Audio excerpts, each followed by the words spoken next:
जी, अस्सलाम वालेकुम स्टूडेंट्स, कैसे हो आप? How are you class? जी, फातिमा स्नोला, आई एम फाइन नाउ।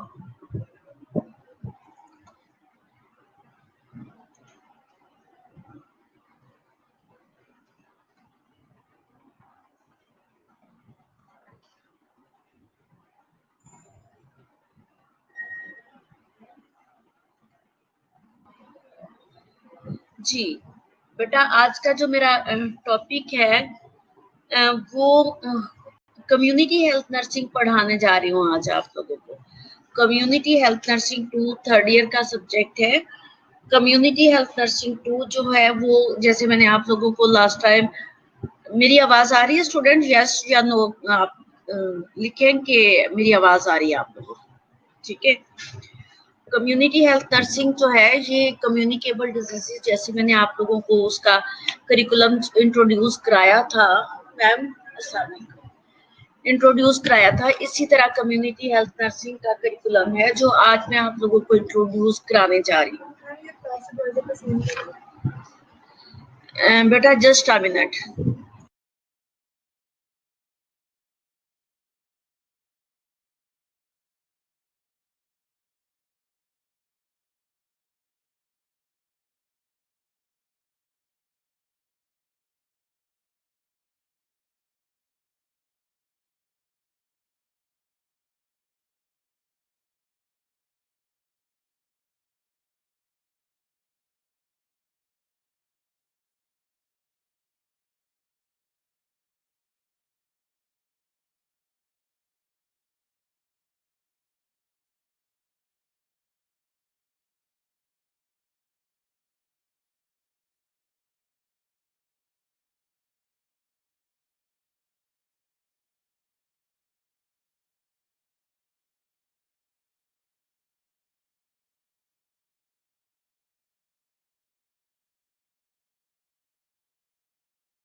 जी बेटा, थोड़ा सा काम पड़ गया था।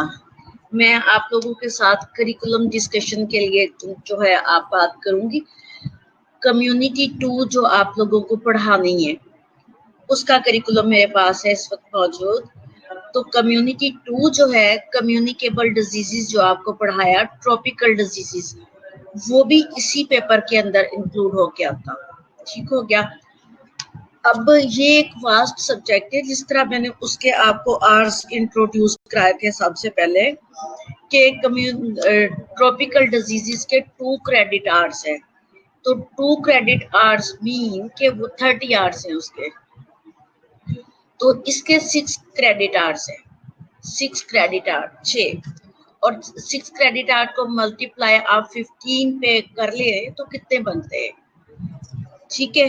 अब ये इतना वास्ट सब्जेक्ट है, इसके जो है 6 क्रेडिट आवर्स, और each credit hour 1 credit hour is equal to 15 actual hours.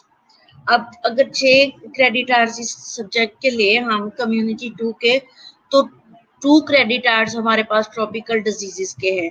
Mean के ये सब्जेक्ट हमारा जो है वो टोटल 8 क्रेडिट आवर्स का हो जाएगा। और इसमें टोटल 8 क्रेडिट आवर्स तो हो गया ना जो थ्योरी के हैं, और इसी तरह इसके क्लिनिकल के क्रेडिट आवर्स भी जो है वो 3 क्रेडिट आवर्स है। And 1 credit hours is equal to 1 credit hours equal to 45। हाँ, कीप इन माइंड के जो थ्योरी के क्रेडिट आवर्स है, तो थ्योरी के 1 credit hours is equal to 15 actual hour, and clinical credit hour, clinical credit hours, 1 credit hours is equal to 45 actual hours। बेटा मेरी बात की समझ आ रही जो मैं आपको समझाने जा रही हूँ? तो इसके 3 क्लिनिकल क्रेडिट आवर्स हैं, तो ईच आवर्स को हमने मल्टीप्लाई करना 45 पे, क्लिनिकल आवर्स पे। और इसी तरह इसके लैब के, स्किल लैब के, और स्किल लैब जो है वो 1 क्रेडिट आवर्स का है and 1 credit hours is equal to 30 hours. ये चीजें आप लोगों को आना चाहिए। जब आप बड़े हो जाते हो, टीचर बन के आते हो नए नए, तो फिर आप लोगों को इन चीजों का पता नहीं होता, तो इसके अकॉर्डिंगली हम पढ़ाते हैं। आप लोग जो है चीख चला रहे होते हो कि हमें क्लिनिकल एरिया में इतनी देर क्यों भेजा जा रहा है।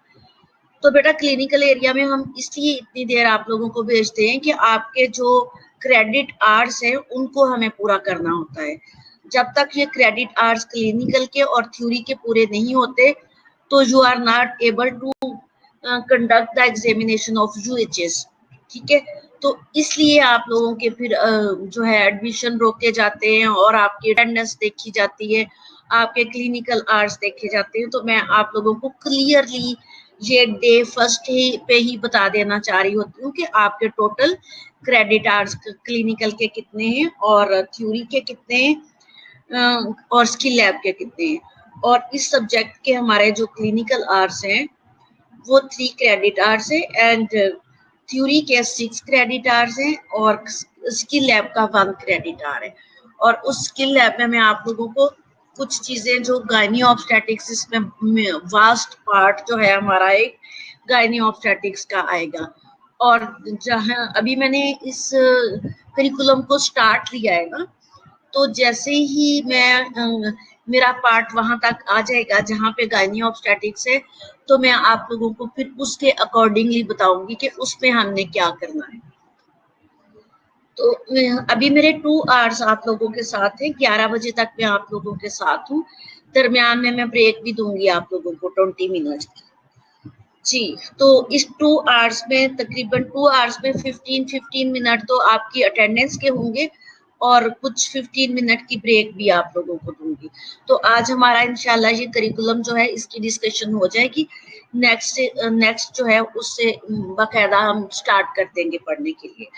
तो इसके जो कोर्स डिस्क्रिप्शन है, कोर्स डिस्क्रिप्शन में है, this course will focus on the role of community health nurses in providing family centered care and basic concept of reproductive health for male and female through emphasis on the obstetrics।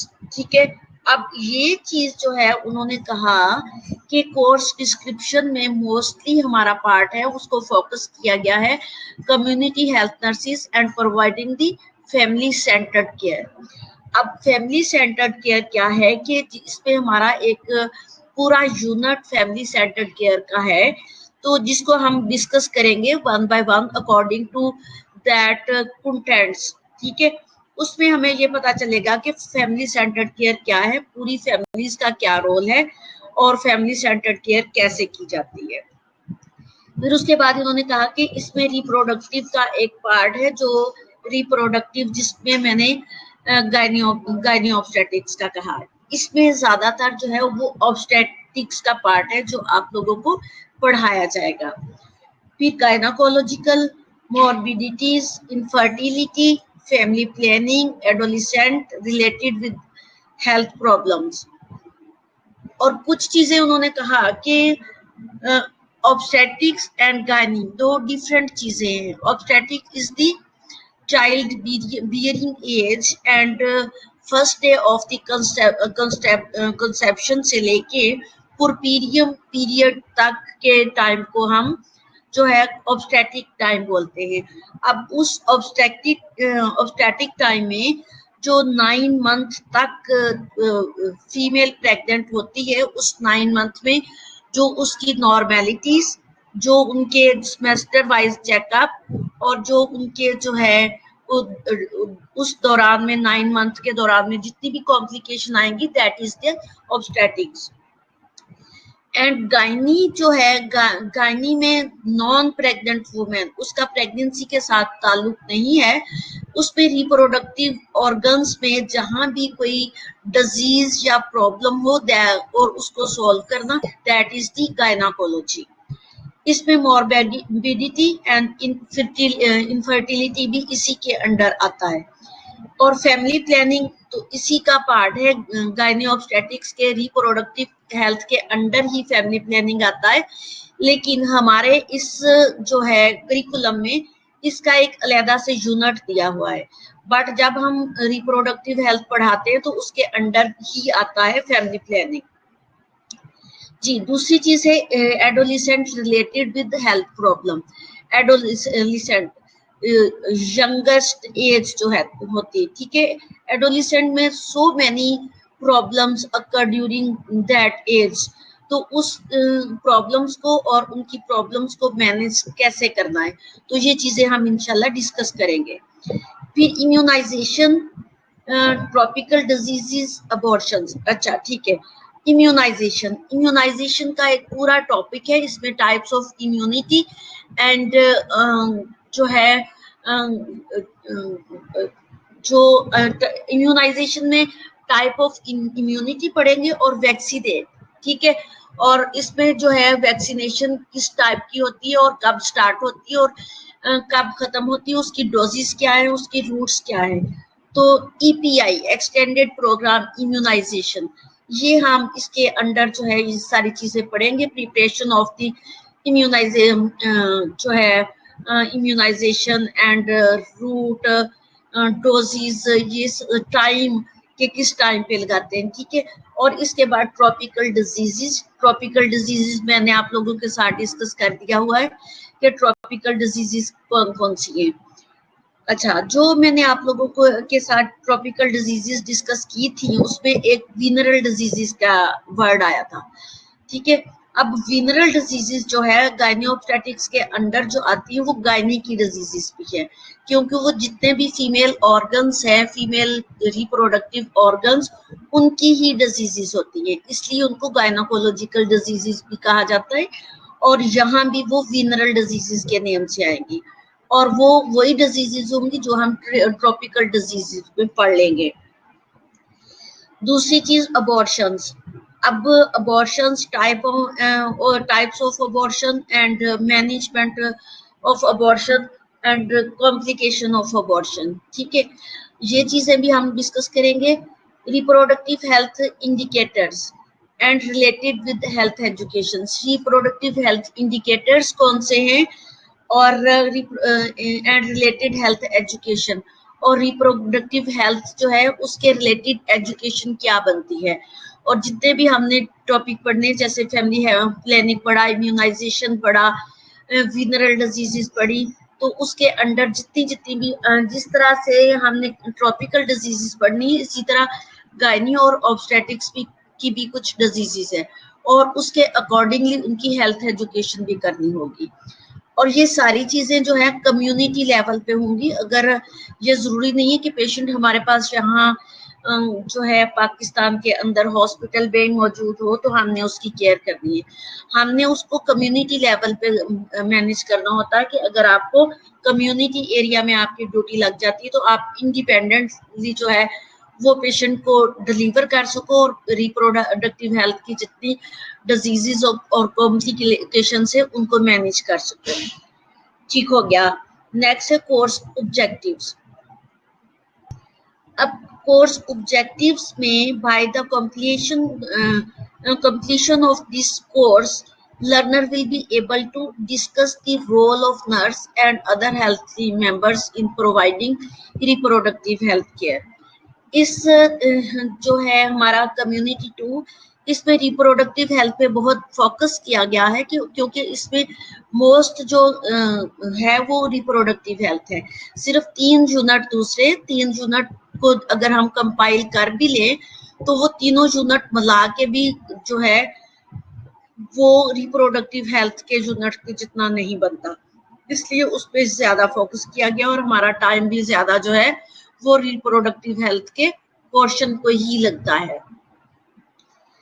Ji, next है कि यहाँ discuss the role and of the nurse and other health members in providing reproductive health care, कि इसमें reproductive health कैसे nurse provide करेगी और other team members जो है उनका क्या रोल होगा। जी, नेक्स्ट है discuss attitudes and practices toward marriage, birth, family planning, communicable diseases and immunization. इसमें हम एटीट्यूड्स जो है वो प्रैक्टिसेस में लेके आते हैं, प्रैक्टिसेस टू वर्ड मैरिजेस। जब मैरिजेस करते हैं, बर्थ होती है, फैमिली प्लानिंग होते हैं, तो उसमें एटीट्यूड्स जो है हेल्थ वर्कर्स के क्या क्या कैसे होते हैं, हमारे कम्युनिटी मेंबर्स जो है उनके एटीट्यूड्स क्या होते हैं और उनमें चेंज कैसे हमने लाना है। उनमें चेंज हमने काउंसलिंग और एजुकेशन से ही लाना होगा। थर्ड वन जो है integration of reproductive health and its relationship to poverty, access and quality of care.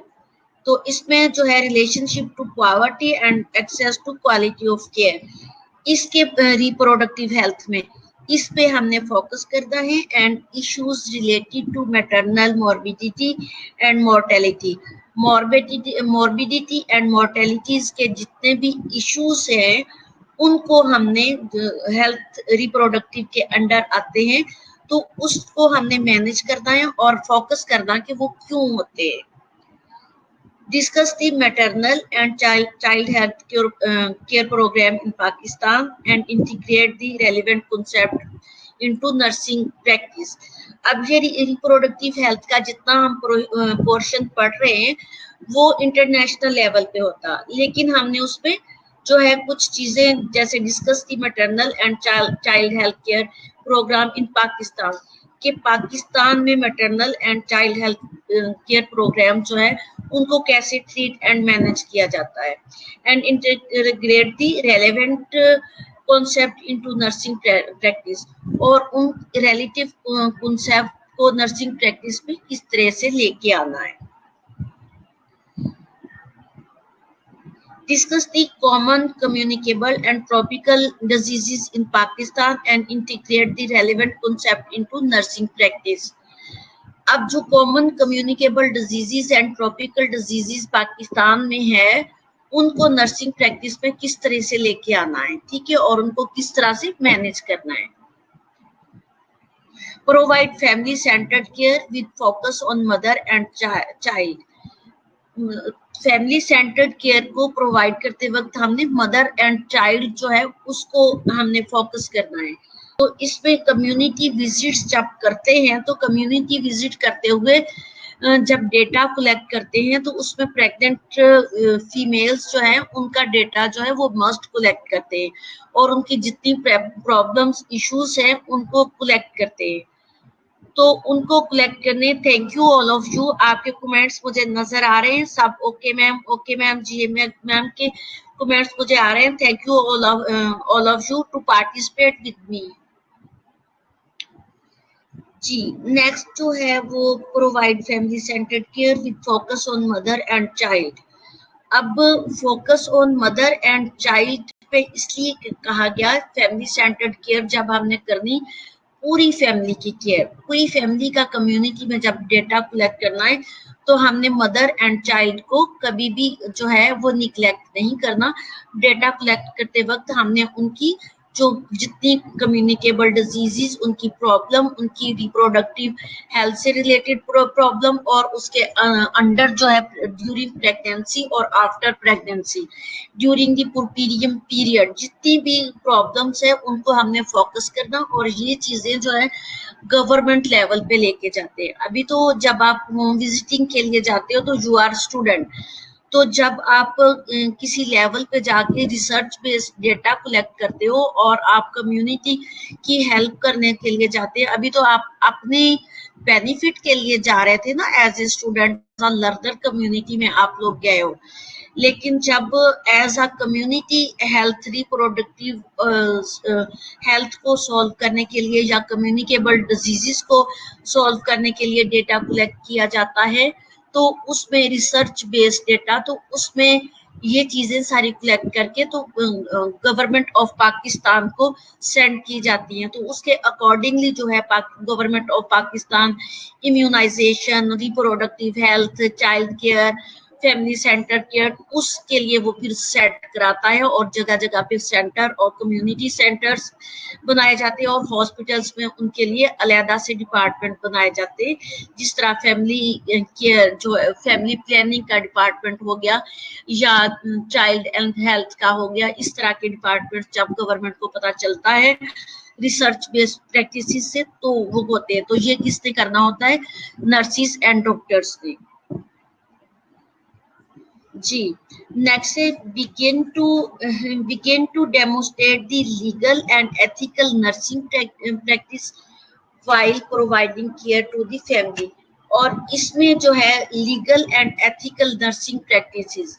अब legal and ethical nursing practices में मैंने आप लोगों को code of ethic fundamental of nursing में पढ़ाया हुआ है फर्स्ट ईयर में।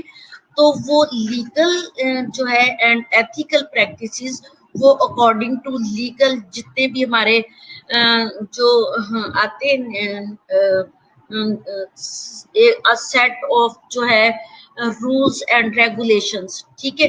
तो set of rules and regulations according to our profession and ethicals जो है नर्सिंग एथिक्स में मैंने आपको ethical behaviour of the nursing with the patient and their families बड़े अच्छे से बताया हुआ है। अगर आपको बहुत अच्छा और भी पढ़ना है तो nursing ethics and legal issues जो हैं उनको पढ़ लेना। सो मैनी लीगल इश्यूज जो हैं वो उस वक्त अराइज होते हैं जब हम फैमिली सेंटर्ड केयर दे रहे होते हैं या कम्युनिटी एरिया में काम कर रहे होते हैं और mostly reproductive health and child care के लिए प्रैक्टिसेस कर रहे होते हैं। तो उन प्रैक्टिसेस में जो इश्यूज आते हैं legal issues and ethical issues तो वो मैच नहीं कर रहे होते पेशेंट और पेशेंट की फैमिली के साथ और नर्सिंग की लैंग्वेज के साथ। तो इसमें जो मोस्टली नर्सिस को ट्रेन करके हम भेजते हैं कि जितने भी लीगल एंड एथिकल इश्यूज हैं उनके लिए अगर कभी कोई प्रॉब्लम हो जाए तो उस प्रॉब्लम को सॉल्व करने के लिए नर्स की साइड नहीं ली जाती। लीगली नर्स को जो है nurse is the name of patients. Nurse को हमेशा पेशेंस ही रहना होगा क्योंकि nurse is the educated but the patient and their relatives were not educated. क्योंकि वो अगर एजुकेटेड नहीं है नर्स को तो हम एजुकेशन दे के ट्रेन करके कि उसने जो है पेशेंस ही रहना है, कोई भी इशू हो तो ये टेक्निकली हैंडल करना होगा पेशेंट को और उनके रिलेटिव को। तो उसमें कहीं वो शॉटिंग होती है या कहीं जो कह लें कि सिंपल वर्ड्स में लड़ाई झगड़ा उनके दरमियान में हो जाता है तो उसमें legal issues and ethical issues है तो उसमें मोस्टली 90% जो है पनिश नर्स की तरफ से नर्स को होगी क्योंकि वो एजुकेटेड थी, उसने वहां पेशेंस और टेक्निकली हैंडल नहीं किया उनको। ठीक हो गया क्योंकि वो फास्ट क्रिएट करने के लिए नहीं हमने जाना होता, हमने उनकी केयर करने के लिए जाना होता है। उनको अगर कहीं से समझ नहीं आती पेशेंट को तो ब्रेनला भी हम 2 टाइम पास कर दें तो वो शॉटिंग करने के लिए आ जाते हैं। तो हमने ये नहीं देखना कि पेशेंट हम पे शॉटिंग करता है, हमें अपनी टेक्निकल तरीके से उनको हैंडल करना होगा और टेक्निकल तरीके से हमें जो है उनको एजुकेट करना होगा ताकि पेशेंट जो है उनको हम कॉन्फिडेंस पे ले सकें और उनकी फैमिली को। और हम जो उनको केयर देने जा रहे हैं, हम जो उनकी रिप्रोडक्टिव हेल्थ कम्युनिकेबल डिजीजेस की हेल्थ करने के लिए जा रहे हैं, हेल्थ के लिए जा रहे हैं तो हम उसमें सक्सेसफुल होके आ जाए, ना कि हम फाइटिंग करके वापस आ जाए विदाउट सक्सेसफुल। ठीक है। Next है identify the role of the individual and the family in the promotion and maintenance of the health and prevention of the disease। जितनी मैंने चीजें बताई हैं इसमें फैमिली सेंटर्ड केयर एक यूनिट है। उस फैमिली सेंटर्ड केयर में फैमिलीज को एजुकेट किया जाता है ताकि वो अपने जो है फैमिलीज को प्रमोट कर दे। तो ये सेंटेंस में दोबारा पढ़ रही हूँ ताकि आप लोगों को समझ में आ जाए। Identify the role of individual and the family in the promotion and maintenance of the health and prevention of the disease। जब हम कम्युनिटी एरिया में जाते हैं तो हम फैमिली और इंडिविजुअल को एजुकेट करके आते हैं कि उन्होंने अपनी हेल्थ को मेंटेन कैसे रखना and prevention from the diseases कैसे करना है। जी, तो नेक्स्ट कुछ इसका टीचिंग स्ट्रेटजीज आ रही है। टीचिंग स्ट्रेटजीज में हम जो है रोल प्ले करवाते हैं आप लोगों से, ग्रुप एक्टिविटीज करवाते हैं, ग्रुप प्रेजेंटेशंस आप लोगों को दी जाती हैं। ये टीचिंग लर्निंग स्ट्रेटजीज हैं, ठीक है। डिस्कशन मेथड होता है, विजुअल एड्स, जैसे विजुअल एड हम आपको स्लाइड्स दिखा के कोई चीज या कोई मॉडल वगैरह दिखा के, या आप लोगों को सिमुलेटर पे कोई चीजें दिखाई जाती हैं, तो that is the visual add. Individual assignment and field visits, आप लोगों को इंडिविजुअल असाइनमेंट भी दी जाती है एंड फील्ड विजिट भी। अब ये देखें जो चीज इसके अंडर आ रही है, अभी तो इस वक्त वन साइडेड एजुकेशन हो रही है ना। वन साइडेड एजुकेशन, अभी कोरोना वायरस की वजह से हम वन साइडेड एजुकेशन दे रहे हैं, तो जो 100% एक्यूरेट नहीं है, बट पासिंग द टाइम कह लें, या आपका टाइम जो है वो वेस्ट ना हो, जिसकी वजह से ये सारी चीजें हम कर रहे हैं। तो बट आप लोगों को रोल प्ले तो हम तभी करा सकते हैं जब आप हमारे पास होंगे ग्रुप एक्टिविटीज और ग्रुप असाइनमेंट या ग्रुप प्रेजेंटेशन, इंडिविजुअल प्रेजेंटेशंस और इंटरैक्टिव डिस्कशन। ये सारी चीजें जो है, ये देखिए सिर्फ जो है विजुअल एड्स, विजुअल एड्स भी हम डायरेक्ट सिमुलेटर पे मैं आप लोगों के प्रोसीजर करा रही होती हूँ। तो सिमुलेटर पे या स्किल लैब में, जैसे आपके फंडामेंटल ऑफ नर्सिंग के जितने भी मैंने प्रैक्टिकल किए, ये गायनी ऑब्स्टेट्रिक के प्रैक्टिकल भी उससे मैच कर रहे हैं, उससे मैच नहीं कर रहे हैं कि मीन उसी तरह स्किल लैब पे जाके सिमुलेटर पे मैंने जैसे असेसमेंट आपको बतानी और गायनी ऑब्स्टेट्रिक्स की जो अभी सेंसिटिव सी चीजें, वो मैं आपको के सामने नेम नहीं ले रही। जब जैसे ही उसका पोर्शन आएगा वो मैं कंटेंट्स पढ़ूंगी तो फिर तो आप बताना ही पड़ेगा मुझे। तो मीन ये कि सारी चीजें group discussion, visual aids, simulators and group activities, role plays and presentation से होगी, ठीक है, ग्रुप प्रेजेंटेशन से। तो इसमें कुछ मार्क्स डिस्ट्रीब्यूशन दी हुई है। जो मार्क्स डिस्ट्रीब्यूशन है, इसमें मिड टर्म एग्जामिनेशन और कुछ जो है मिड टर्म एग्जामिनेशन और हमारी इंटरनल असेसमेंट जो है, उसके मार्क्स भी दिए जाते हैं according to ability, according to behaviour, according to attitudes of the patient, patient कह दिया, अकॉर्डिंग टू दी स्टूडेंट्स, ठीक है। और इसमें जो है इंटरव्यूज बेस्ड रिपोर्ट राइटिंग भी होगी।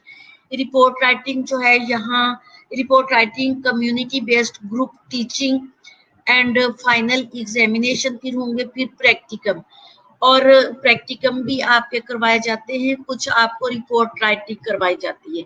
रिपोर्ट राइटिंग जो है मिनिमम 20 मार्क्स की होती है, उसके साथ इंटरनल असेसमेंट इस सब्जेक्ट की 20 मार्क्स की होगी। और ये चीजें मैं अपने पास से नहीं कह रही हूँ बेटा, मेरे सामने करिकुलम है, उसके अकॉर्डिंगली ये जो मार्क्स डिस्ट्रीब्यूशन है वो मैं कर रही हूँ। समटाइम आप लोग बहुत माइंड करते हो कि टीचर्स जो है हमें ये इस चीज की धमकी दे रहे हैं, जी हमने मार्क्स आपके काट लेने, आपको इंटरनल असेसमेंट के मार्क्स नहीं देने, आपको हमने असाइनमेंट के मार्क्स नहीं देने। तो वो बेटा आपके करिकुलम के अकॉर्डिंगली ये चीजें सेट हुई होती हैं। तो कोई भी टीचर ऐसा नहीं होता कि वो आप लोगों के साथ ज्यादती करे, ठीक है। टीचर जो है लाइक मदर्स होते हैं, सबसे ज्यादा रोल जो है कॉलेज और स्कूल्स में टीचर्स का होता है कि वो स्टूडेंट्स को फैसिलिटेट कर रहे होते हैं। और कोई भी टीचर ये नहीं चाह रहा होता कि उनके स्टूडेंट्स जो है वो फेल हो जाए या उनके अच्छे मार्क्स ना आए। तो बट समटाइम प्रॉब्लम्स हो जाती हैं, जिस तरह से असाइनमेंट हम देते हैं, तो ये असाइनमेंट 30 मार्क्स की बनती है, जो रिपोर्ट राइटिंग है। तो अगर 30 मार्क्स की असाइनमेंट बनती है, तो स्टूडेंट लास्ट टाइम तक भी जो हमने टाइम असाइन करके दिया होता है, तो उस टाइम से 2-2 महीने तक स्टूडेंट्स नहीं लेके आ रहे होते, वो लास्ट डे जिस दिन एग्जामिनेशन होता है उस दिन वो लेके आ रहे होते हैं। तो उस दिन तो फिर ये राइट नहीं बनता, ना तो ये एटीट्यूड्स टीचर बर्दाश्त करता है, ना टीचर के पास टाइम होता कि उसको रीड करे उस वक्त सारी असाइनमेंट को पढ़े जो उसके पास 20-30 पेजेस है, तो ना उसके पास ये टाइम होता कि उसको साइंस स्टैम्प करे, और ना ही उसके पास ये टाइम होता है कि वो प्रिंसिपल से जाके स्टैम्प करे, क्योंकि हमें भी प्रिंसिपल से टाइम लेके ये चीजें करवाना पड़ती हैं। नेक्स्ट हमारे यूनिट्स स्टार्ट हो गए हैं, ठीक है। अकॉर्डिंग टू यूनिट्स हमारा जो यूनिट 1 है, यूनिट 1 जो रिप्रोडक्टिव हेल्थ, ये हाँ यहाँ से यूनिट 1 जो है ये रिप्रोडक्टिव हेल्थ आता है। Eight the end of session learner will be able, अच्छा रिप्रोडक्टिव हेल्थ जितना भी हमारा है इसमें जो 3-4 यूनिट जो है वो रिप्रोडक्टिव हेल्थ के अंडर ही आते हैं। जैसे ये प्यूबर्टी कह ले, प्यूबर्टी या यहाँ इंट्रोडक्शन टू रिप्रोडक्टिव हेल्थ कहा गया है, तो इसमें बताया as at the end of this session learner will be able to integrate the role of community health nurse and other health team members in reproductive health care। अब इसमें जो जितने भी हमारे, मैं दूसरा एक सेंटेंस पढ़ के फिर मैं आप लोगों को अच्छे से बता देती हूँ। An overview of women's health and its relationship to poverty, access and quality of care. हमारा यूनिट नंबर 1 जो है वो भी रिप्रोडक्टिव हेल्थ के अंडर आता है, तो उसमें जो है टीच एंड गाइड किया जाता है वुमेन्स को कि रिप्रोडक्टिव ऑर्गन्स कैसे हैं, और रिप्रोडक्टिव ऑर्गन्स जो है relationship to poverty and access and quality of care. तो इसमें क्वालिटी ऑफ केयर जो है वो कैसे देनी है अकॉर्डिंग टू पॉवर्टी, ठीक है। तो इसमें जो है ये पूरा पोर्शन, इसके अंडर जितनी भी चीजें आती हैं वो एज वाइज और प्यूबर्टी में जितनी चेंजेस आ रही होती हैं वो सारी इस टॉपिक में डिस्कस करनी होती है। नेक्स्ट हमारा यूनिट, और वुमेन्स को एजुकेट करना होता है कि रिप्रोडक्टिव ऑर्गन्स क्या है, और उनकी रिप्रोडक्टिव ऑर्गन्स जो है वो एजिस वाइज किस तरह से उनकी ग्रोथ हो रही है, और कब से कब तक जो है एक फीमेल जो है या मेल जो है वो रिप्रोडक्टिव एज में आ सकता है। जैसे 19 से लेके जो है 40 एज तक जो है फीमेल रिप्रोडक्टिव हेल्थ पे होती है, इसी तरह से मेल जो है वो भी 19 एज से लेके 45 तक रिप्रोडक्टिव हेल्थ में आता है। और इस एज से जब जो है चिल्ड्रन एज से लेके प्यूबर्टी तक जाते हुए और प्यूबर्टी से लेके जो है प्रेगनेंसी तक जाते जाते क्या क्या कॉम्प्लिकेशन आती है, और क्या क्या जो है क्या क्या कॉम्प्लिकेशन में इस वक्त कह सकती हूँ। इसमें बहुत सारी चीजें बताने वाली हैं जो मैं इस वक्त नहीं बता रही हूँ आपको। कह लें कि मैं हेजिटेट भी फील करती हूँ इस वक्त ये बताते हुए, क्योंकि वो चीजें इसमें अभी कंटेंट्स पूरे नहीं लिखे हुए, ठीक है। अभी ये 1 बाय 1 कंटेंट्स, जैसे मैं आगे नेक्स्ट टॉपिक की तरफ जाऊंगी तो उन टॉपिक्स में इनके साथ मैचिंग कंटेंट्स आएंगे, वो मैं आपको बताती जाऊंगी, ठीक हो गया। यूनिट नंबर 2 हमारा इम्यूनाइजेशन एंड ट्रॉपिकल डिजीजेस का होगा, और इसमें in this unit student will be able to understand the basic concept of immunization. इस यूनिट में जो है ये इम्यूनाइजेशन का सारा बताया जाएगा। इम्यूनाइजेशन जो है extended program immunization, overview of expanded program of immunization in Pakistan। Pakistan में इम्यूनाइजेशन कैसे की जाती है, कहाँ से कहाँ तक एज जो है वो आती है। इसके साथ ही review different types of immunity, immunity की डिफरेंट टाइप्स रिव्यू की जाएंगी। List 7 childhood communicable diseases covered by EPI. Pakistan में जो है ईपीआई की एक्सटेंडेड प्रोग्राम इम्यूनाइजेशन की जो कम्युनिकेबल 7 डिजीजेस है उनको कैसे कवर अप किया जाएगा। बट इस वक्त पाकिस्तान में कम्युनिकेबल डिजीजेस की 7 नहीं 9 डिजीजेस है जिनको कवर अप किया गया है। हमारा ये करिकुलम जो है रिवाइज नहीं किया, जब 7 डिजीजेस थी तब से ही ये करिकुलम हमारा उसके बाद रिवाइज नहीं किया गया। तो nowadays list of 7 childhood communicable diseases नहीं है, मैं 9 communicable diseases covered by EPI जो है वो पढ़ाती हूँ आप लोगों को। फिर explain the types of vaccine, vaccine की टाइप्स को एक्सप्लेन करेंगे। Describe the importance of childhood immunisation in family context, और importance of immunisation in the family context क्या होगी। Discuss the process of cold chain. जी, इम्यूनाइजेशन के लिए cold chain का प्रोसेस जो है वो बहुत जरूरी होता है कि हम कोल्ड चेन को जब तक मेंटेन नहीं करते तो हमारी वैक्सीन जो है वो एक्सपायर हो जाती है। इसलिए उसका टेम्परेचर और उसके इंस्ट्रूमेंट और उसके जो है साथ में कह लें कि जितनी भी उससे रिलेटेड चीजें हैं जो हमने, जैसे ईपीआई प्रोग्राम के लिए वैक्सीनेशन बॉक्स हो गए और रेफ्रिजरेटर हो गया, फ्रिज हो गया, स्टोर हो गया, ये सारी चीजें कोल्ड चेन है। तो इस प्रोसेस को हम डिस्कस करेंगे कि उन कहाँ से कहाँ तक जो है हमें जो है वैक्सीन लेके जाना होता है, कैरी कहाँ करना होता है और स्टोर कहाँ करना होता है और उसका टेम्परेचर क्या होगा। Discuss the responsibility of a nurse to maintain cold chain. Nurse की रिस्पॉन्सिबिलिटी क्या होगी उस कोल्ड चेन को मेंटेन करने के लिए। Discuss the family community practices toward immunization. अब फैमिली या कम्युनिटी की रिस्पॉन्सिबिलिटी क्या होगी इम्यूनाइजेशन के लिए, वो हमें उनको गाइड करना होगा, एजुकेट करना होगा।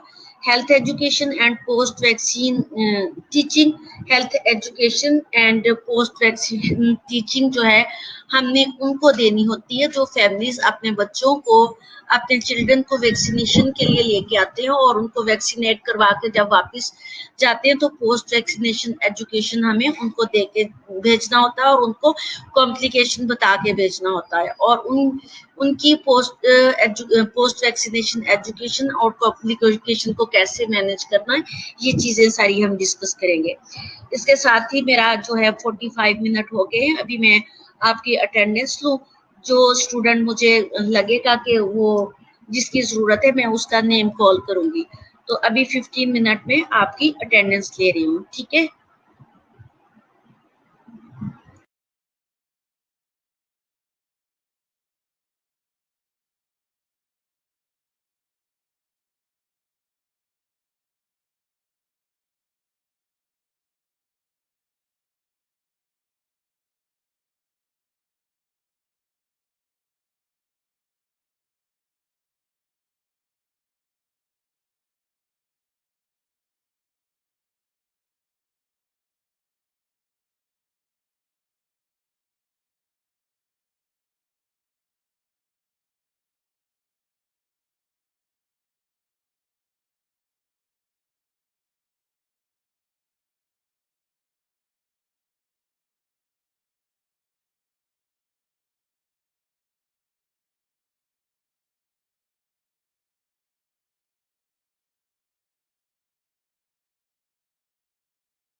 जी बेटा, 20 मिनट्स के बाद वापस आओ और इसको कंटिन्यू हम करते हैं। आप लोगों की अटेंडेंस हो गई है और जो स्टूडेंट नहीं प्रेजेंट थे लिस्ट के अंदर वो एब्सेंट होंगे।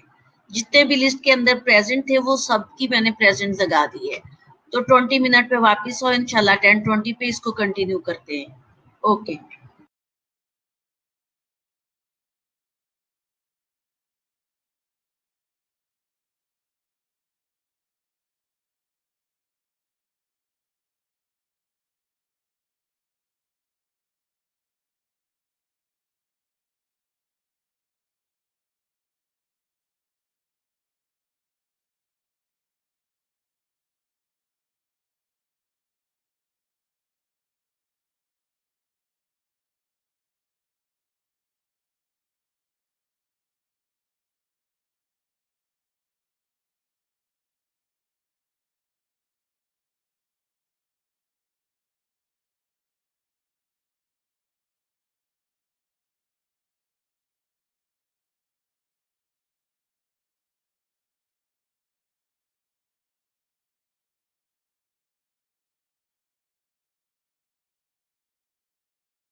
जी, अस्सलाम वालेकुम स्टूडेंट। तो लेक्चर स्टार्ट अगेन स्टार्ट कर रही हूँ। मेरी आवाज आ रही है students? Are you with me?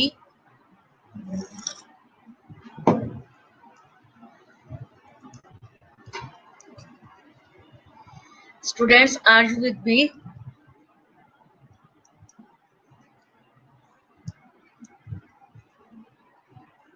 Yes, हमारा प्रेजेंट है। हमारा अब प्रेजेंट हुई हो, पहले लेक्चर में नहीं थी, ये सेकंड लेक्चर में हमारा आई है। हमारा you are absent in my first lecture.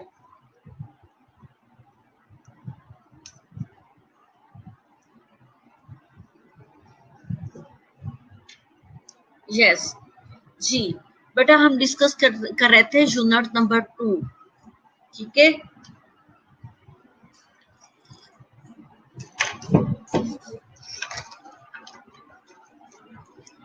Unit number 2 बल्कि हमने डिस्कस कर लिया था। यूनिट नंबर 2 में इम्यूनाइजेशन एंड ट्रॉपिकल डिजीज हमने डिस्कस किया कि इम्यूनाइजेशन जो है वो कैसे कैसे करानी है, कोल्ड चेन और उसमें टाइम, कोल्ड चेन का, family education and post education, ये सारी चीजें मैंने आप लोगों को बता दिया है।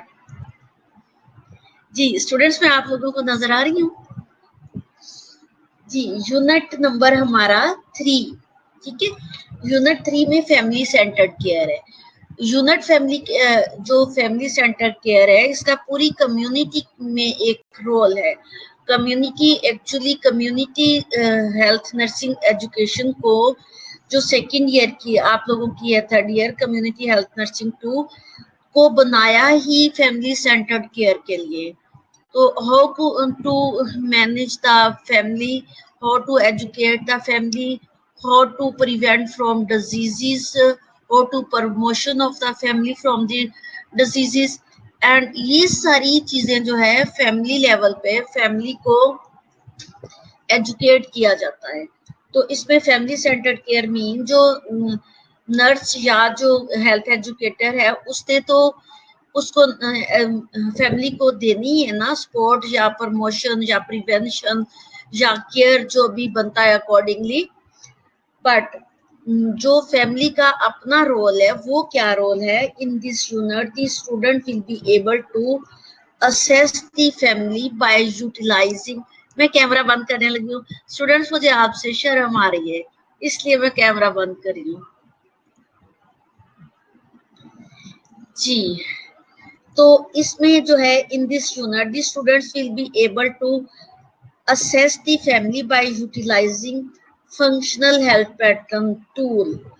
तो इसमें जो असेस करते हैं फैमिली को, उसमें फंक्शनल हेल्थ पैटर्न को यूटिलाइज करते हैं।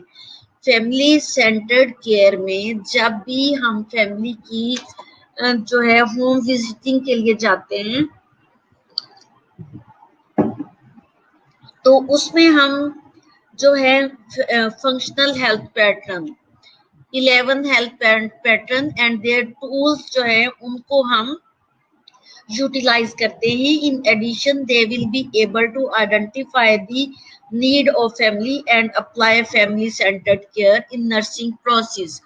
और उसमें जहां जिस चीज की नीड होगी फैमिली को रिप्रोडक्टिव हेल्थ में कोई प्रॉब्लम है, आफ्टर जो है जो पोस्टमार्टम के जो है बाद में मीन के पुरपीरियम पीरियड का अगर आपको नहीं पता तो 40 डेज आफ्टर डिलीवरी का टाइम, इन सारी जगहों पे पेशेंट को असेस करना होता है। According to that need nursing care plan बना के तो उनको मैनेज किया जाता है। और फिर उनको फैमिली मेंबर्स जितने भी हैं and head of the family उनको एजुकेट किया जाता है उनके अकॉर्डिंगली कि नेक्स्ट वो इश्यूज या प्रॉब्लम्स अराइज ना हो।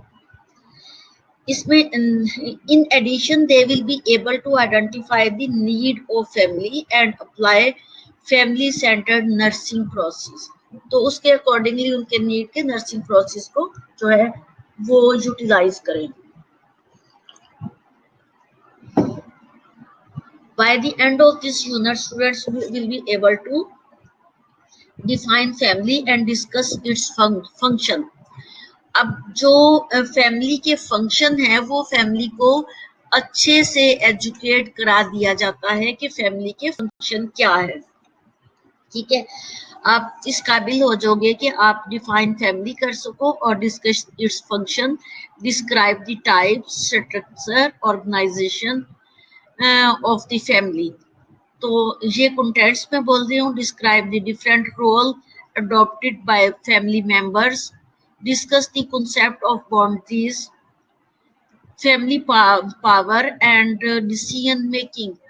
अब फैमिली के so many function of the family, जब मैं आप लोगों को फैमिली फंक्शन पढ़ाऊंगी तो उस वक्त मैं आप लोगों को जो है फैमिली फंक्शन में ये बताऊंगी कि इसके फंक्शन कौन कौन से हैं जो हमने फैमिली को एजुकेट करना है।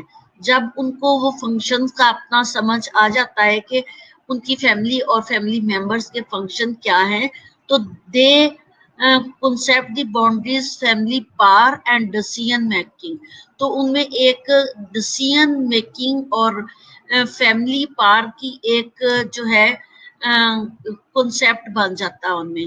जब एजुकेशन जैसे फैमिली फंक्शन में मैं आपको छोटी छोटी चीजें बता दूं कि फैमिलीज को एजुकेट करना, उनके चिल्ड्रन को एजुकेट करना, उनके चिल्ड्रन को जॉब दिलवाना, उनकी जो हेल्थ एजुकेशन है हेल्थ एजुकेशन, और अगर कोई डिजीजेज है उनकी डिजीजेज को जो है प्रमोशन की तरफ लेके आना, प्रिवेंशन करना डिजीजेज के लिए, और उनको जो है purify water and sanitation system और न्यूट्रिशन, ये सारी चीजें जो है फैमिली सेंटर के फंक्शन है, फैमिली सेंटर केयर के अंडर आती हैं जो हमें उनको एजुकेट करना होगा। जब ये सारी चीजें आती हैं तो फैमिली को एक डिसीजन करने में मुश्किल नहीं होती कि उनको अपने बच्चों को पढ़ाने के लिए, जॉब करवाने के लिए, या उनकी हेल्थ को मेंटेन कराने के लिए, या वैक्सीनेशन के लिए तो कौन से डिसीजन लेने, तो फिर वो इन टाइम जो है वो डिसीजन ले लेते हैं।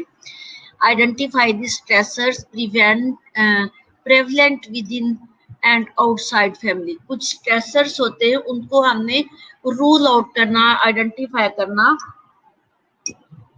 कि वो कौन से स्ट्रेसर्स हैं, फिर prevent with in outside the family, और फिर उनको उससे प्रिवेंट करना बताना है तो उनको स्ट्रेसर्स का बताना कि स्ट्रेसर्स कहाँ से आते हैं। Identify explain how coping mechanism can help to maintain family functions। अब उनको ये भी बताना कि उन्होंने कोई प्रॉब्लम आ गया तो कोपिंग मैकेनिज्म क्या होगा और उस प्रॉब्लम से कोप कैसे करना। Next one is the differentiate belief, value and belief, identify Pakistani family value beliefs. अभी सिर्फ मैं कंटेंट्स बोलूंगी, ठीक है। Understand the importance of knowing values and belief as a nurse, discuss the step of family centered care nursing process, define 8 stages of family development life cycle। Family की stages और उनका life cycle बताया जाएगा। तो discuss the role task of family members in each stage. हर stage पे जो है फैमिली मेंबर्स का टास्क या रोल क्या हो सकता है।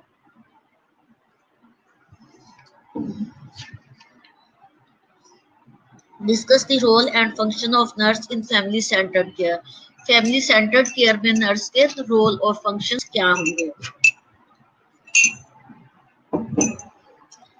अब जो हमारा वास्ट यूनिट है जिसको मैं बताना चाह रही थी आप लोगों को, वो है safe motherhood and newborn related care.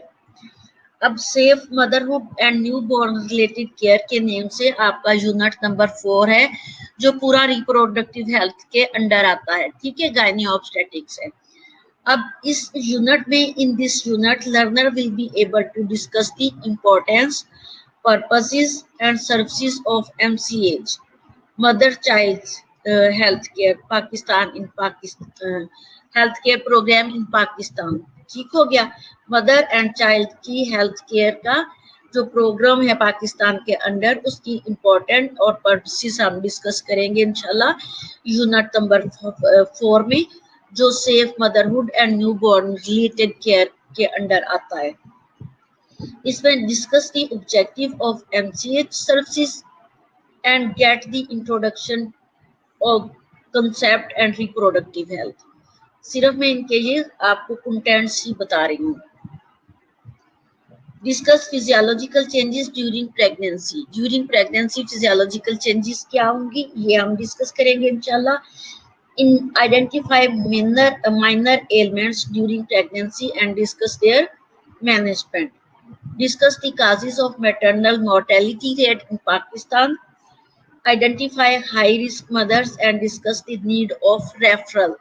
What is the referral system and how can we refer, and why we refer the pregnant women in other institutions or other hospitals.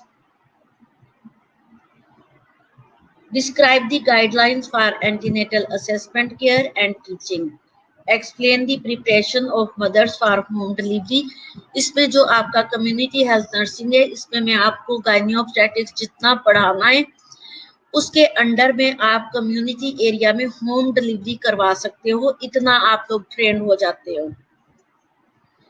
तो discuss the explain the preparation of mother for home delivery. Discuss the home delivery process and its management. Home delivery process क्या होगा और उसकी management क्या होगी। Discuss the postnatal complication. अब postnatal complication puerperium period इसको बोलते हैं। डिलीवरी का इमीडिएट आफ्टर द डिलीवरी जो है that is called puerperium period.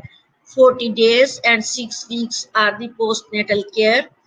तो इसमें जो है ये वो वाला पीरियड है जिसको पंजाबी या उर्दू में आप चिल्ले का पीरियड बोलते हैं, ठीक है। जब चाइल्ड बियरिंग के बाद जब औरत जो है 40 days घर में गुजारती है तो उसको चिल्ले का पीरियड कहते हैं। तो हमारी जो मेडिकल लैंग्वेज है that is the puerperium period and postnatal care also it has 40 days and 6 weeks। Discuss the postnatal complication. During that period, postnatal period, so many complication arises. How manage the complication during the puerperium period. ये भी हम इंशाल्लाह पढ़ेंगे। Describe the nursing guideline of for postpartum assessment, care and teaching। अब postpartum care जो है postpartum antepartum and partum cares ये सारी चीजें पढ़ेंगे हम इंशाल्लाह।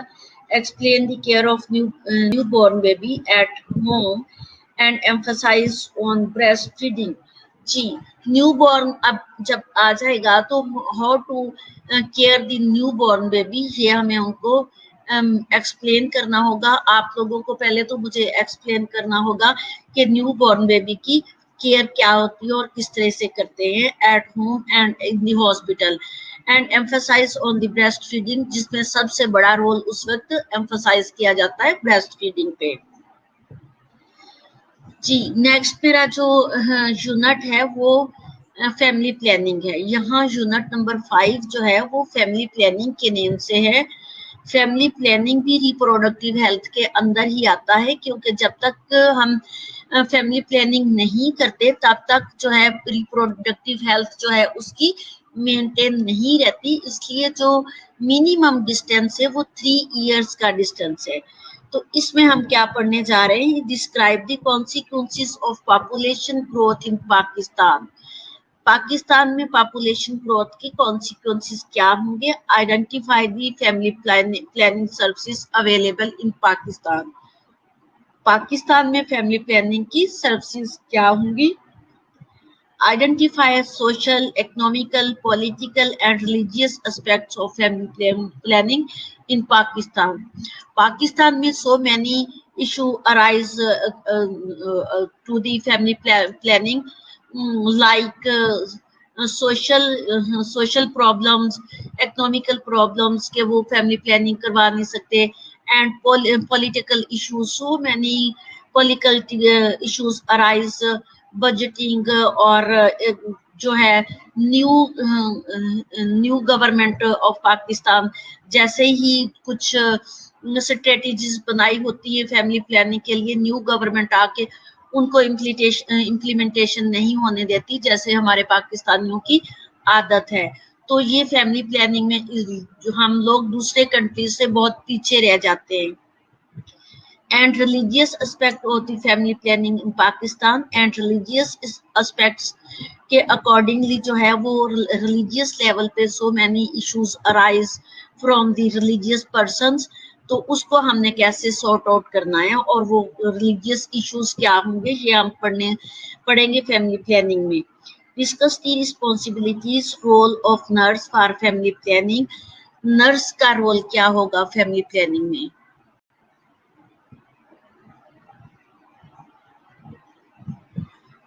Yes, describe the indicator, contraindicated advantages and side effects of the different contraceptive method. Contraceptive method जो है family planning method को बोलते हैं, इसकी जो है indication, contraindication and advantages and disadvantages हम पढ़ेंगे। Discuss the importance and step of counselling skills, इसमें काउंसलिंग स्किल की जाती है। हाउ वो काउंसिल या फिर कह सकते हैं how nurse council the family members and women जो फैमिली प्लानिंग के लिए आई है तो उसको कैसे काउंसिल करना है। जी नेक्स्ट जो है हमारा बाकायदा से स्केड्यूल स्टार्ट हो गया। लास्ट वन यूनिट हमारा जो है वो adolescent reproductive and sexual health है।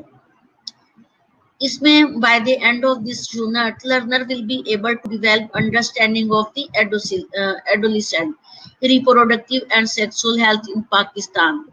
ये जो मैंने यूनिट नंबर 1 बताया था आपको जो है अपने पहले लेक्चर में, ये सारे कंटेंट इसके उसके साथ मैच कर रहे हैं। इसमें जो है understanding of the adolescent reproductive, adolescent के रिप्रोडक्टिव ऑर्गन्स को अंडरस्टैंड करना and sexual health in Pakistan, और पाकिस्तान में सेक्सुअल हेल्थ का क्या रोल है। आइडेंटिफाई चेंजेस ड्यूरिंग प्यूबर्टी, ये चीज मैंने आपको अपने जो है फर्स्ट लेक्चर में यूनिट नंबर 1 में भी बताया था।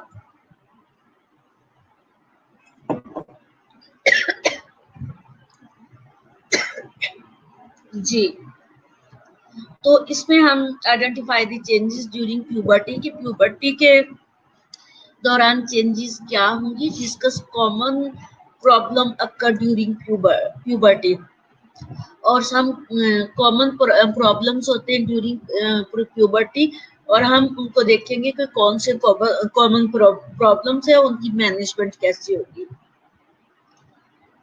फिर demonstrate nursing care and counselling, फिर उनकी नर्सिंग केयर कैसे करनी है और उनकी काउंसलिंग कैसे करनी है, और इसमें बहुत सारा रोल जो है फैमिली मेंबर्स का होता है। फैमिली मेंबर्स जो हैं वो उनको हमें एजुकेट करना पड़ता है कि according to age, according to puberty जो है वो अपने जो है मेल फीमेल चिल्ड्रन को किस तरह से एजुकेट करेंगे और किस तरह से उनको जो कॉमन प्रॉब्लम्स ड्यूरिंग प्यूबर्टी होती हैं उनसे बचाया जा सकता है। फिर इसके बाद जो है यूनिट के अकॉर्डिंगली जो यूनिट है उसके अकॉर्डिंगली जो कंटेंट्स दोबारा से एक्सप्लेन किए गए हैं, वो कंटेंट्स में दोबारा आपको लोगों को नहीं बता रही, जिसमें जो है जो मैंने पहले आपको कंटेंट्स बताए ना वो सिर्फ ऑब्जेक्टिव थे, और अब ये कंटेंट्स जो है एक एक यूनिट के अंदर कोई कम से कम भी 20-22 जो है कंटेंट्स आते हैं, लेकिन सेफ मदरहुड जो है उसके अंडर बहुत सारे कंटेंट्स आते हैं। तो आपको ये पता है कि एक content is equal to 1 topic, तो एक कंटेंट का एक टॉपिक होता है, तो वो टॉपिक वाइज मेरी स्लाइड्स तैयार है, इंशाल्लाह हम टॉपिक वाइज जो है नेक्स्ट लेक्चर से चलेंगे। जी मैं आप लोगों को ये बताती चलूं कि नेक्स्ट जो है आज थर्सडे है, नेक्स्ट थर्सडे को मेरी छुट्टी होगी, तो मेरी जगह पे रिलीवर 2 टीचर होंगे, एक मिस सुरैया होगी और 1 घंटा मिस सादिया होगी। ये मेरे 2 घंटे 2 टीचर्स देंगे। उसमें आपको कम्युनिटी हेल्थ नर्सिंग नहीं पढ़ाई जाएगी। उसमें वो अपने लेक्चर जो मिस सुरैया का टीचिंग लर्निंग है आपसे और मिस सादिया का इंग्लिश का है, तो वो अपने ही लेक्चर एक्सप्लेन करेंगी, क्योंकि नेक्स्ट वीक मेरी छुट्टी है। तो उससे नेक्स्ट वीक इंशाल्लाह हम कंटिन्यूसली यूनिट नंबर 1 से स्टार्ट लेंगे। और मेरा स्टार्ट जो है वो वेरी फास्टली मैं जाती हूँ, ताकि हमारी रिवीजन अच्छी से अच्छी हो जाए। लेकिन अभी कोरोना वायरस की वजह से जैसे भी आपको मैं पढ़ा सकी, इंशाल्लाह रोजाना का एक यूनिट कह दिया, 1-2 कंटेंट्स तो लाजमी पढ़ाया करूंगी। ठीक है। अब एक जरूरी चीज जो आप लोगों को बताने वाली रह गई है, वो ये कि clinical objective for the maternity home. इसमें क्लिनिकल ऑब्जेक्टिव मैटरनिटी होम के अलहदा है और clinical objective for the field experience वो अलहदा है, एंड फैमिली प्लानिंग के अलहदा है, एंड इम्यूनाइजेशन के अलहदा है। 42 भी हो गए। लेकिन आप करिकुलम आप लोगों के पास है, मुझे यस और नो का मैसेज करें। अगर आप लोगों के पास करिकुलम नहीं है तो मैं फौरन अभी आपको ट्रॉपिकल डिजीजेस और कम्युनिटी हेल्थ नर्सिंग का करिकुलम जो है अभी सेंड करती हूँ। ठीक है। तो आप उस करिकुलम में जो असाइनमेंट है वो भी देख ले कौन सी है, और clinical objective of the maternity home and clinical objective of the field experiences and clinical objective of the immunization. जितना मैंने आप लोगों को पढ़ाना है वो सारा जो है आप लोगों को जाके कम्युनिटी एरिया में अप्लाई करना होगा। कम्युनिटी एरिया मीन कि अगर हम 2 मंथ या 1 मंथ कम्युनिटी एरिया में नहीं भी जाते तो ये सारी चीजें हॉस्पिटल लेवल पे हम करवा लेते हैं। ठीक है। तो ठीक है बॉयज आरफ, आप लोगों के पास ये इसका करिकुलम नहीं है, मैं आप लोगों को ये लेक्चर फौरन खत्म होने के बाद शेयर कर दूंगी। ठीक है। लेक्चर के बाद मैं आप लोगों को शेयर करूंगी। ठीक है। अब शेयर मैं कहाँ करूंगी? व्हाट्सएप में शेयर कर दूंगी। ठीक है जी। तो इसके बाद जो असाइनमेंट आप लोगों की है, वो असाइनमेंट आप लोगों की मिनिमम भी 30-35 मार्क्स की होती है, जो मैं उस दिन से आपको बताती जा रही हूँ। तो इस असाइनमेंट के जो हेडिंग है वो interview based report writing assignment होगी, और इसमें अवेल्युएशन क्राइटेरिया भी होगा 20 मार्क्स का। इसमें selection of the topic related to the tropical and communicable diseases. आपने एक टॉपिक से रिलेटेड जो है ट्रॉपिकल और कम्युनिकेबल डिजीजेस की सिलेक्शन करनी होगी।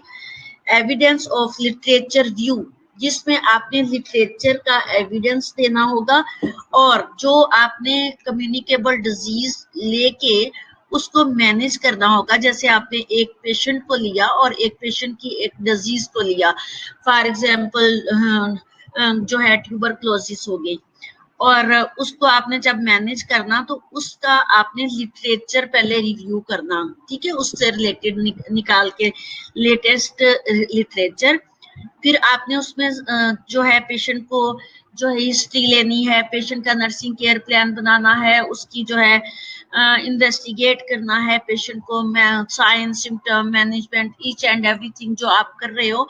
तो फिर ये समराइज आपने एंड पे समराइज करना है कि जो हमने लिटरेचर में पढ़ा वो ये था। अकॉर्डिंग टू पाकिस्तान जो है वो हमने जो जैसे पाकिस्तान में मैनेजमेंट की जाती है और इन्वेस्टिगेट किया जाता है, अकॉर्डिंग टू दैट हमने मैनेज किया, और उनके डिफरेंसेस लिखने हैं। साथ में आप लोगों ने लिटरेचर रिव्यू जो किया था उसको अटैच भी करना होगा। ठीक हो गया। Development of questionnaire according to factor causes signs symptom nursing management prevention and control of disease. जिस तरह से रिसर्च करते हैं, रिसर्च बेस्ड क्वेश्चनर आप लोगों ने बनाने होंगे, और उसके अकॉर्डिंगली जो prevention and control of disease करना होगा। फिर discuss the outline with faculty including to plan of intervention. जब आप लोगों ने इंटरवेंशन करना होगी तो फैकल्टी मेंबर सब्जेक्ट टीचर से आप लोगों ने डिस्कशन मस्ट करना होगा। Questionnaire and submission of assignment on due date. अगर आप ड्यू डेट तक तक नहीं आप असाइनमेंट सबमिट करवाते हो तो आपके मार्क्स जो है वो डिडक्ट हो सकते हैं, ठीक है। इसी तरह से जो है clarify introduce the topic disease and rational for the selection of the topic in relevance to the course. आपने उस टॉपिक को जिसको सिलेक्ट करना है उसका एक तो रैशनल देना कि आपने वो टॉपिक जो है ये बेटा जब मैं करवाऊंगी असाइनमेंट तो आप लोगों को क्लियर कर दूंगी।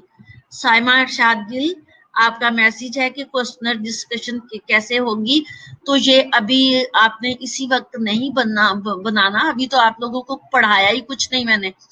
जब मैं पढ़ा दूंगी तो आप लोगों को समझ भी आ जाएगा, ठीक है। मैं बिल्कुल आप लोगों के साथ होंगी, बिल्कुल आप लोगों को डिस्कशन करके बताऊंगी कि कैसे करना और सैंपल भी दूंगी, ठीक है। मैंने अपने स्टूडेंट्स को हमेशा बहुत फैसिलिटेट किया और इंशाल्लाह इस दफा भी ऐसे ही फैसिलिटेट करूंगी। जब तक मेरे स्टूडेंट्स को कोई चीज लर्न हो नहीं जाएगी तब तक मैं वो असाइनमेंट जो है 30 मार्क्स की नहीं दूंगी। 30 मार्क्स की assignment eight the end of completion of my course, ठीक है, फिर दूंगी ताकि आप लोगों का कोर्स कंप्लीट होके आप लोगों को समझ में आ जाए कि उसको करना क्या है, फिर उसका सैंपल भी दूंगी। तो इसमें जो है आप लोगों ने इस कोर्स के रेलिवेंट डिजीज लेनी होगी, जो डिजीजेस मैंने पढ़ानी उन डिजीजेस में से एक डिजीज लेनी होगी, अपनी मर्जी से बाहर से कोई डिजीज नहीं होगी, ठीक हो गया। फिर must address the significance of items of country and application to the field of nursing, hospital setting and community setting. इसको आपने जब अपना पेशेंट लेना है, जब आपने उसके रिपोर्ट राइटिंग के लिए एक टॉपिक चूज करना है तो उसको आप कम्युनिटी सेटिंग या हॉस्पिटल सेटिंग में कहीं भी चूज कर सकते हो कंट्री के अंदर से।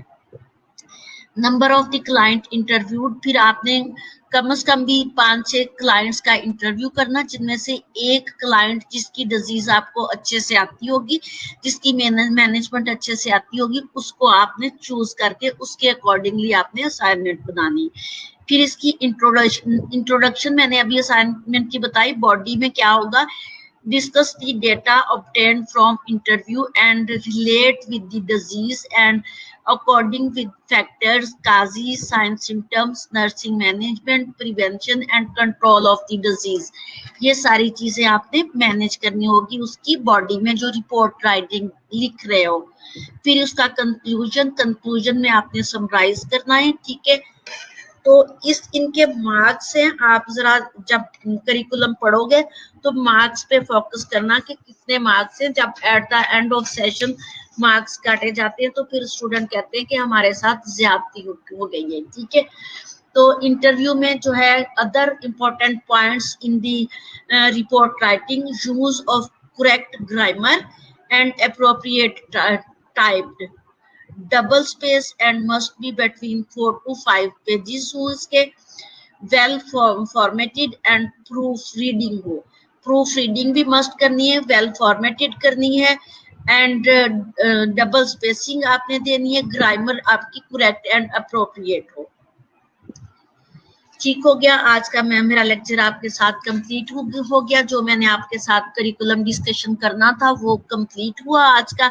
अभी मैं अटेंडेंस की तरफ जा रही हूँ। अटेंडेंस में मुझे जितने लिस्ट में स्टूडेंट्स मेरे पास है, मिशाल मारिया आप मेरे दूसरे लेक्चर में नहीं थी, मिशल है ना, मिशल मेरे आप दूसरे पहले लेक्चर में नहीं थी, अभी आई है।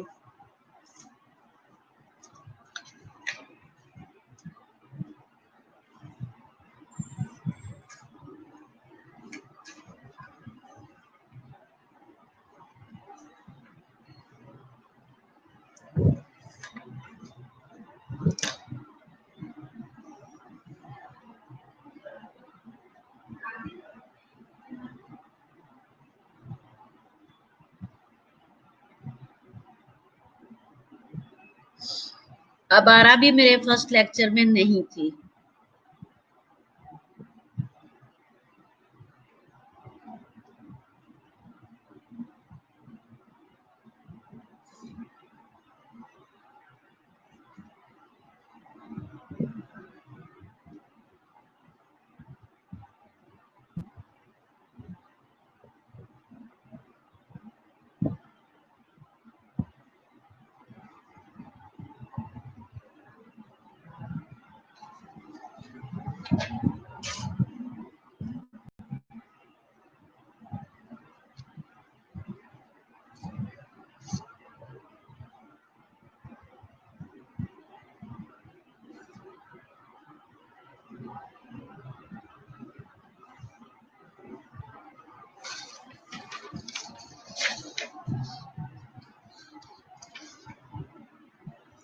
Neha and Maria Khalid.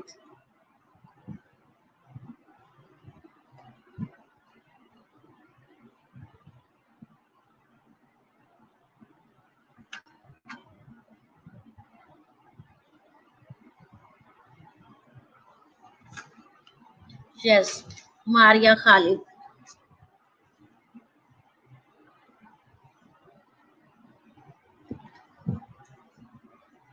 Maria Khalid is absent today.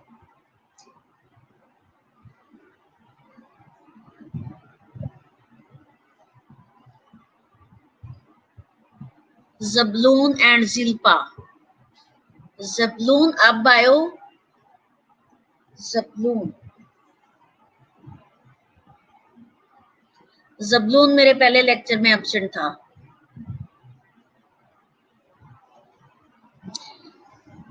Zabloon, you are absent in my first lecture.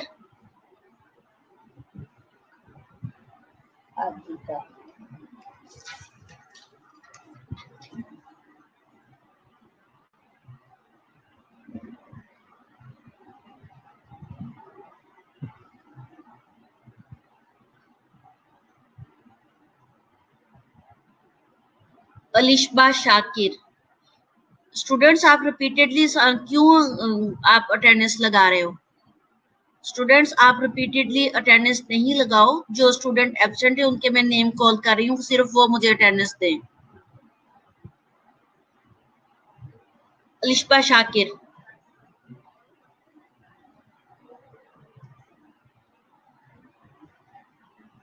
Hafsa Qadir Javeria.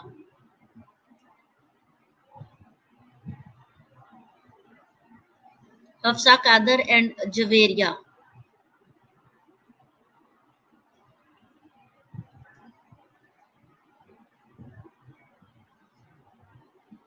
Mehreen Kausar and Maria Mubarik. Mehreen Kausar, Maria Mubarik.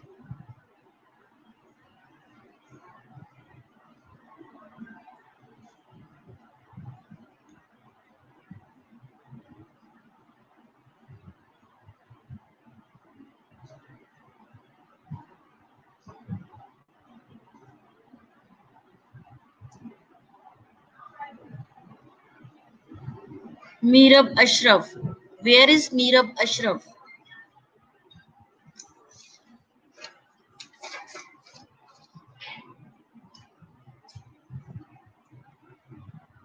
Nimra Khalid is also absent today. Nudrat Ijaz.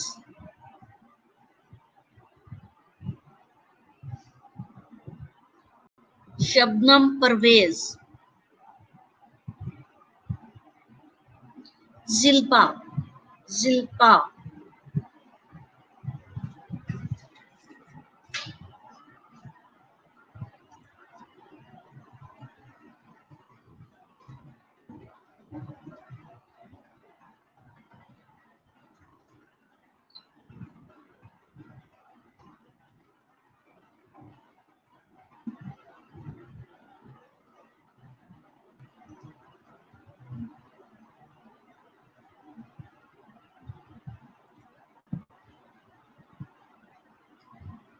Okay students, मेरा लेक्चर खत्म हो गया. अल्लाह हाफिज. See you next Thursday. Next से next Thursday. Okay, अल्लाह हाफिज. Take care and stay safe. अल्लाह हाफिज.